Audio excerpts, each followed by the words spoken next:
Welcome back to ThunderCats episode by episode. Today we're looking at episode 12, The Doomgaze. Written by Steve Perry, it premiered on September 24th, 1985. We open to the sky above the Black Pyramid. As it pans down, we hear Mum-Ra consulting his masters. Nemesis, force of darkness, come to the aid of Mum-Ra. He continues to beseech them, desiring a secret force of darkness. They respond in his scrying pool, telling him that he must summon a princess named Tashi, instructing him to summon her from her time warp prison, so that she may reveal her Doomgaze. He obeys, and begins to call out to her through the cauldron. We cut to a boat similar to an Egyptian rowboat, with a woman laying on bedding, guarded by crocodile men. This is Tashi, and she answers Mum-Ra's call. She wants to know why he wants her power, and he reveals that it is to trap the ThunderCats. However, Tashi states that she's trapped in the time warp prison, but Mum-Ra makes a bold claim. I too know the key. I can free you from the time warp. Tashi claims this is impossible, and that Mum-Ra is taunting her, as only she knows how to gain the freedom she desires. Mum-Ra, though, does not relent on his claim. With a back and forth between the two egomaniacs, the list is given an item at a time by Mum-Ra. A tuft of cheetah's hair, a burbil's tear, a shoe from an enchanted unicorn, and finally, a hero to take her place. As Mum-Ra states the final element, we fade into the outside of the cat's lair. There, Lion-O and Panthro are engaged in some acrobatics, but Lion-O is distracted by something in the sky. It's a cloud, but somehow heading in the opposite direction of the other clouds. Wanting to know more, Lion-O uses the sword Sight Beyond Sight, and it reveals that it's a giant floating man-o-war, and that it's heading towards the Burble village. The ThunderCats head there as we see the man-o-war descend on the Burbles. It captures Robert Bell, and takes off just as the ThunderCats arrive. Snarf tries to attack, but is unsuccessful. Since it's moving faster than most of them, Cheetara opts to follow it ahead of the others, marking her trail so the others can locate her. While she tracks the man-o-war, Cheetara is suddenly caught in a net that she couldn't stop in time to avoid. Once she's entangled, Slythe appears with an axe. He grabs her by her hair, and cuts off a tuft of it.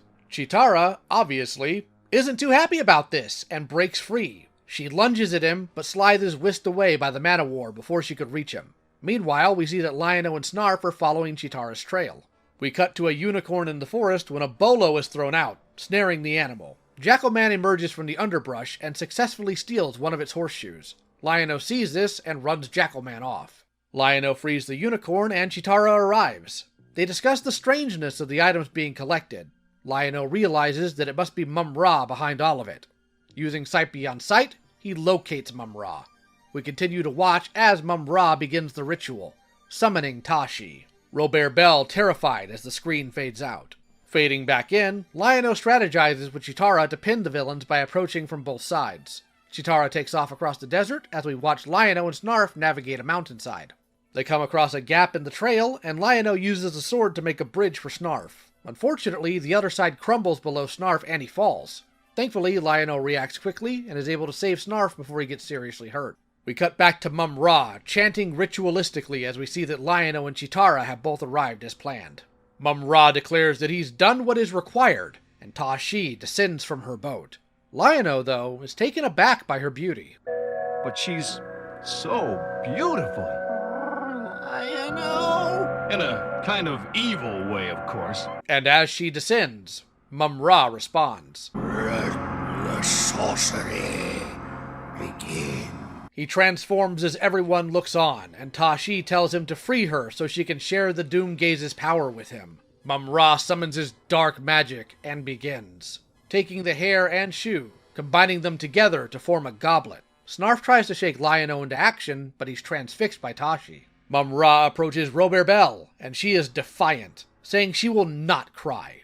Unfortunately, that doesn't last long as Mum-Ra's magic forces a tear from her, which goes into the goblet. As Mum-Ra gloats, Snarf becomes more desperate, begging for Lion-O to intervene, but Lion-O is still transfixed on Tashi. Cheetara, though, has no such issue. Well, if Lion-O's not going to do anything, I certainly am. Cheetara sneaks up on Monkeyan and drags him away in a manner that I'm sure makes many people jealous of the primate. Mum-Ra gently takes Tashi's hand as she asks where the hero is to take her place.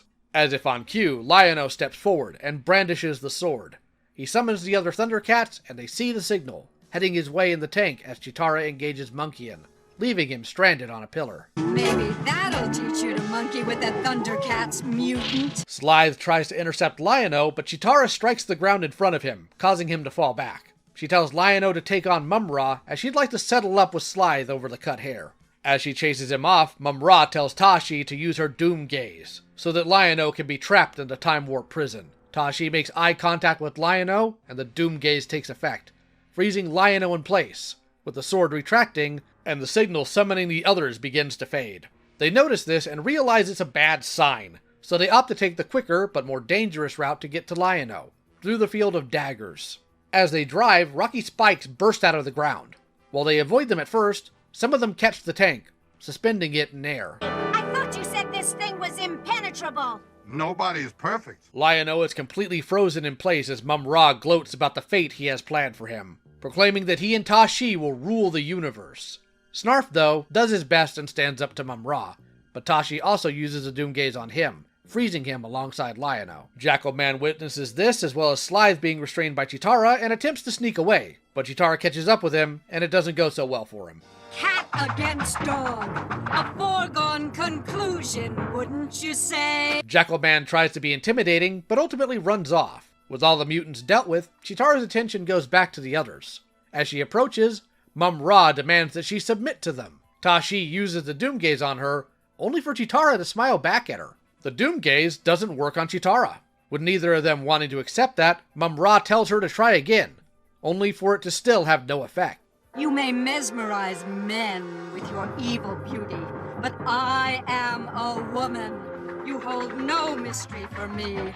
Mum-Ra's shock at this revelation is short-lived, though, as the Thunder Tank arrives and the other ThunderCats leap out to engage him. Chitara takes this opening and rushes over to Lion-O. She grabs Tashi's cloak off of him and returns it to Tashi, sending her back to her boat. The battle continues, now with Lion-O joining in, but it's short-lived as Mum-Ra runs out of energy.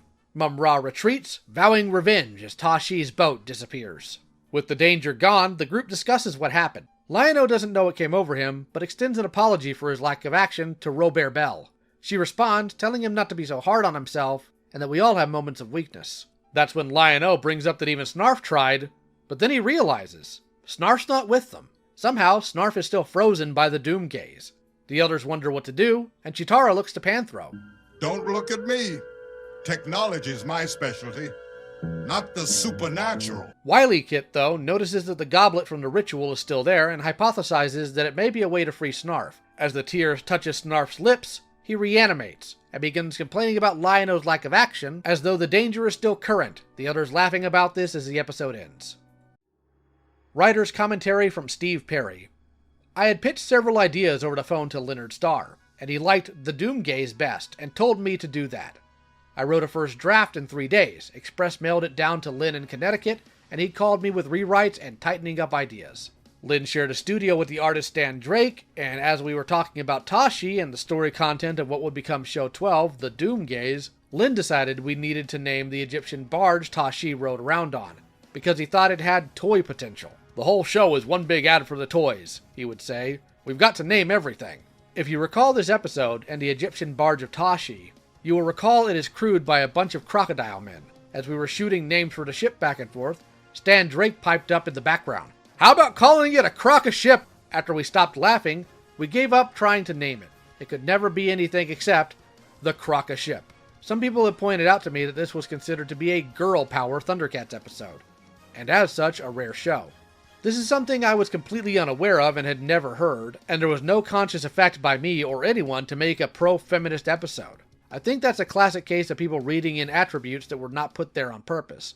But I sort of see how one might come to that point of view about the Doomgaze. I wrote my ThunderCats show in an idyllic studio on the Broad Brook in Guilford, Vermont. It was an amazing studio on a waterfall and skinny dipping hole, surrounded by a constant flow of famous, semi-famous, and unknown artists, sculptors, actors, writers, and the like. A real community of creative people.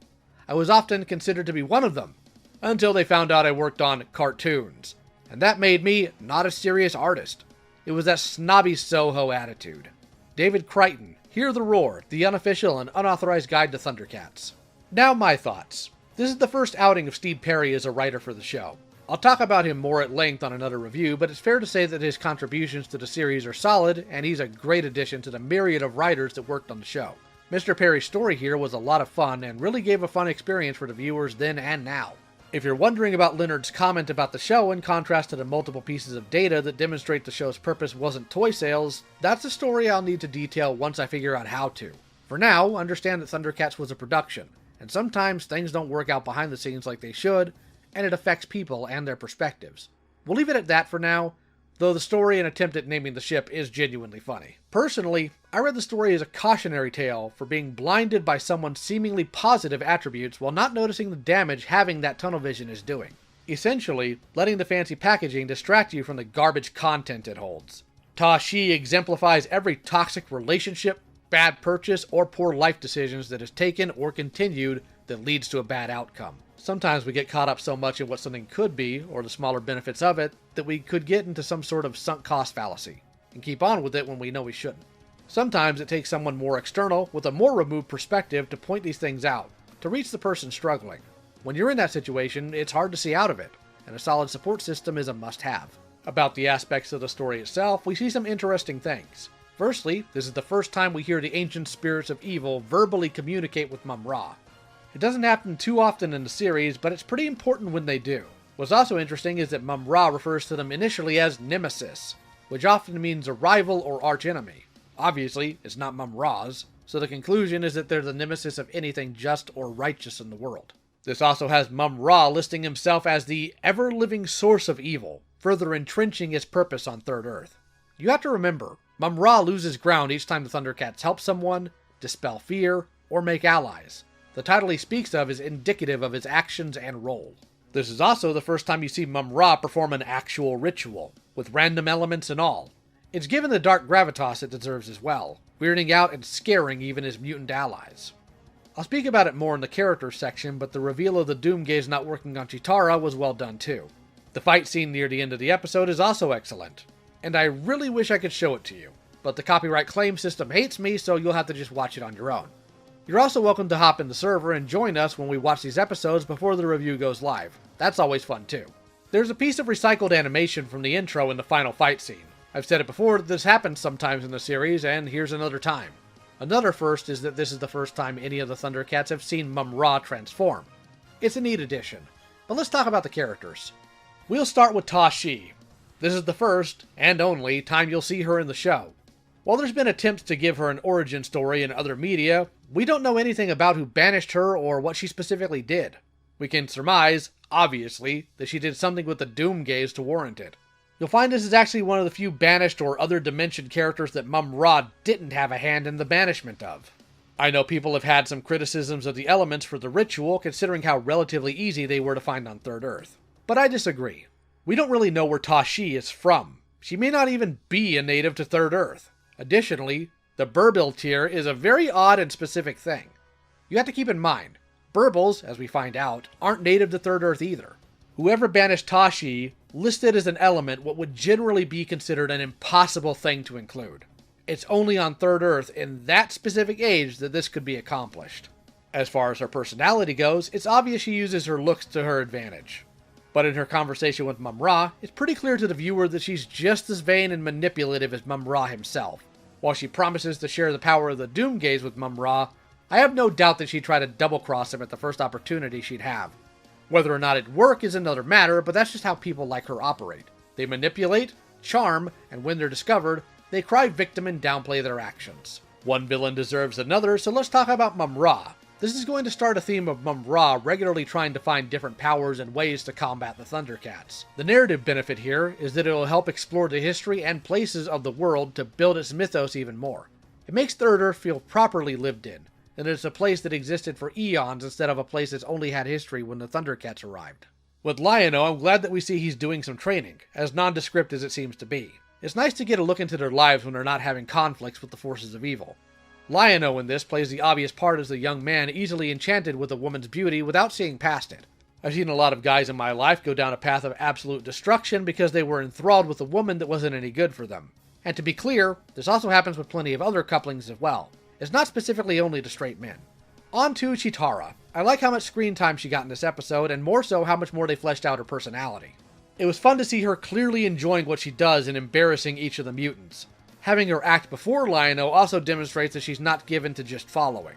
Additionally, her smile at Tashi was perfect as well. The panic it caused is well deserved. In this scene, Chitara is more in the role of the friend who sees through the deception. There's no manipulation or feminine wiles that's going to work on Chitara. She already sees through it. And like a magic trick, once you know how it works, you won't be fooled by it easily again.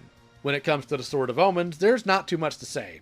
I do like that the show makes it obvious that even if we don't see it emitting from the sword the whole time, the symbol stays up to call the others even in combat. But that's all I've really got for this episode. But tell me what your thoughts are in the comments. And be sure to join me next time as we cover Lord of the Snow. If you want to support the channel, feel free to join the Patreon or memberships listed in the description. You're also welcome to join the community Discord. See you next week, and take care.